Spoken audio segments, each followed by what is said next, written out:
নমস্কার বন্ধুরা, আজকে তো রাধাষ্টমী, তাই আজকে ফ্রিজে মাছ ছিল, মাছটা বার করিনি, আজকে নিরামিষই করব।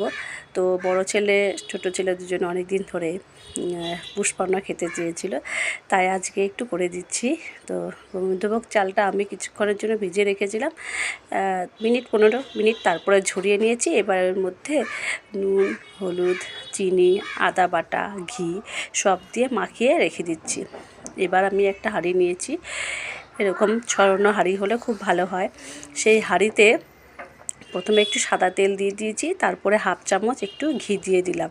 এবার দিয়ে দিচ্ছি একটা তেজপাতা আর গোটা গরম মশলা ফোড়নে দিয়ে এই কাজু কিশমিশগুলো আমি ভিজিয়ে রেখেছিলাম, সেইগুলো আমি দিয়ে দিচ্ছি।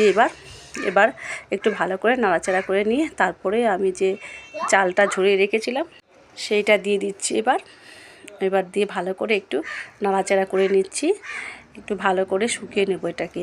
চালটা যত ভাজা ভাজা হবে তত ঝরঝরে হবে, এটা পুষ্পান্নটা খেতে ভালো হবে। এটাকে বাসন্তী পোলাও বলে।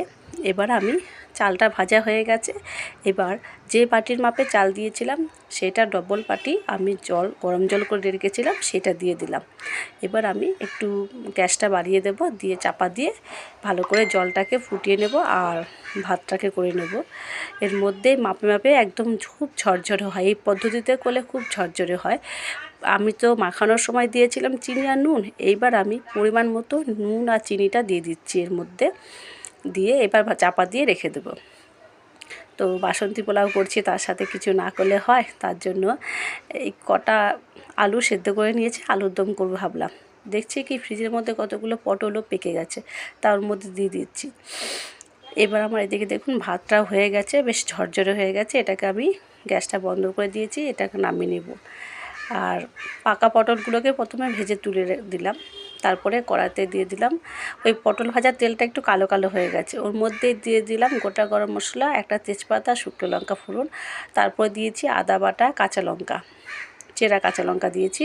তারপরে দিয়ে দিলাম জিরে গুঁড়োটা দিইনি, এখানে আলুর দম মশলা ছিল একটা, সেই আলুর দম মশলাটা দিয়ে দিচ্ছি। আর দিয়ে দিলাম লঙ্কার গুঁড়ো, হলুদ গুঁড়ো, নুন।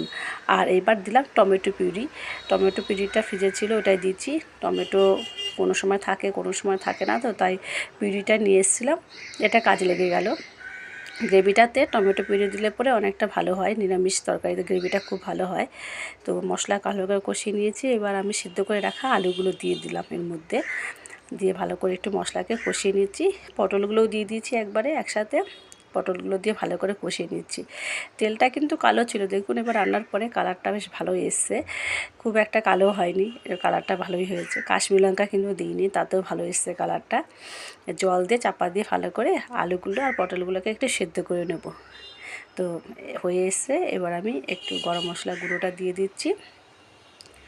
আর এটাকে একটুখানি মাখো মাখো, বেশি হবে না, একটু সামান্য একটু গ্রেভিটা থাকবে, তো খেতে ভালো লাগবে। তো কেমন হয়েছে বন্ধুরা বলুন, যদি ভালো লেগে থাকে তাহলে অবশ্যই একটা লাইক ও শেয়ার করে দেবেন আর কমেন্টস করবেন পারলে। ঠিক আছে, আপনারা এইভাবে বাড়িতে বানিয়ে খাবেন। আসছি, সবাই ভালো থাকবেন, সবাইকে শুভ রাধাষ্টমীর শুভেচ্ছা অভিনন্দন।